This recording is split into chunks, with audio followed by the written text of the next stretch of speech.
இதுல வந்து 3 விதத்துல நான் சொல்லலாம். அதாவது இப்போ வேலை நெறைய பேர் விட்டுட்டு, அதற்கு மேற்படிப்பு படிக்கிறதுக்கு உண்டான வாய்ப்புகள் அதிகமா இருக்கு. அப்ப அவங்கக்குள்ள பயம் இருக்கும். இப்ப சம்பளத்தையும் விட்டுட்டு, ஆனா மறுபடியும் பெரிய ஜாப் கிடைக்கிறதுக்காக தான் படிக்கிறாங்க.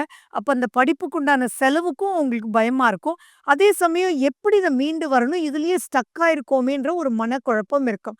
இதுல நீங்க என்ன பண்ணணும்னா, உங்க லைஃப் பார்ட்னரோட டிஸ்கஸ் பண்ணி, அந்த அந்த லைஃப்ல இருக்கக்கூடிய கமிட்மெண்ட் எல்லாம் அவரு எடுத்துக்குவாரான்னு கேட்டீங்கன்னா, இப்ப எடுத்துக்கொள்ளக்கூடிய அமைப்பு இருக்கு.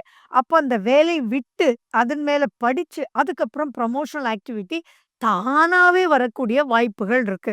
ஸோ ஒரு பிரேக் அப்படின்றது இருக்கும் அப்படின்றத ஞாபகம் வச்சுக்கோங்க. அந்த பிரேக் பாசிட்டிவான பிரேக் தான் இருக்கும். ஆனா அந்த பிரேக்க நீங்க எடுக்கிறதுக்குள்ள படுற பாடு வந்து எக்கச்சக்கமா இருக்கும். ப்ரமோஷனுக்காக நீங்க போனாலும் இப்ப என்ன சொல்லுவாங்கன்னா, இதெல்லாம் நீங்க எக்ஸ்ட்ரா படிச்சுட்டு வந்துருங்க.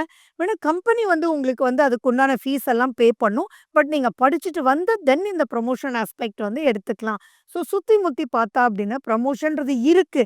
ஆனா அது தானா கிடைக்காது. உங்க நாலேட்ஜ போட்டு கொஞ்சம் இன்னும் முயற்சி எடுத்து அதுக்குண்டானத படிச்சு, அதுக்கப்புறம் நெக்ஸ்ட் ஸ்டேஜுக்கு போகக்கூடிய அமைப்புகள் ரொம்பவே நல்லாருக்கு.